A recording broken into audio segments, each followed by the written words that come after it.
mampu melihat objek berukuran 2 cm dari jarak hampir 200 meter. Mampu mendengar gerak mangsa di antara bisingnya hutan hujan.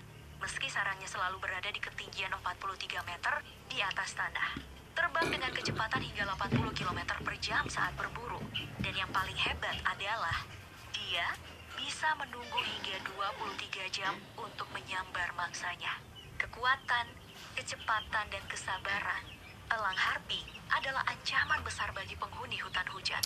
Maka tidak salah jika ia memilih mangsa yang sama besar, kungkang, dan tak tanggung-tanggung. Entok dengan opat. Ngan ieu. Lalu bagaimana saat mereka berhadapan dengan sang raja hutan, singa? Beginilah penampakannya.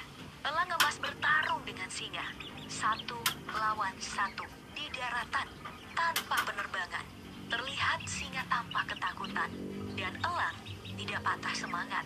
Meski harus mendarat, tidak ada yang kalah dan menang di akhir pertarungan.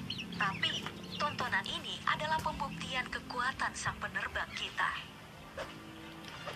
Lebih besar dari singa, pernah terekam kamera. Seekor elang terlihat menyerang seekor beruang. Lebih pada iseng kayaknya sih. Tapi berani banget, entah dari jenis elang yang mana ini. Karena kecepatan terbangnya jadi gak bisa diidentifikasi. Fisiknya sama dengan ciri-ciri elang botak atau elang ekor putih. Tapi kedua jenis ini adalah jenis elang laut. Sebenarnya dalam bahasa Inggris, elang-elang tadi adalah eagle, pemangsa besar dari ordo Accipitriformes. Dan yang kecil adalah hawk atau elang alap dari ordo Falconiformes. Tapi sama-sama dari subfamili Accipitridae dan sama kuatnya. Elang alap dari jenis brown snake eagle pernah terlihat bertarung dengan kobra. Sedangkan jenis lainnya terlihat menang telak dari seekor ular yang berada di bawah cengkramannya.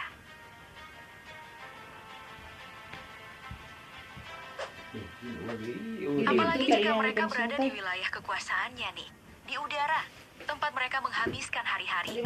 Bahkan saat mereka lahir pun, induk elang akan mengajarkan anaknya di usia 4 hingga 8 bulan cara hidup di udara. Dengan metode yang keras, sarang akan dikikis sedikit demi sedikit, membuat anak elang tidak nyaman lagi di sarangnya. Dan mau tidak mau akan belajar terbang. Induk akan memberikan makanan yang ditaruh di paruhnya, sambil terbang berkeliling di sekitar sarang, memancing anak-anak mereka untuk melatih sayapnya sejak dini. Maka tidak salah jika elang dikatakan sebagai predator hebat dari angkasa. Penerbang handal yang bisa melakukan manuver cantik saat menerima serangan dari burung lain. Bahkan serangan dari sesama elang ini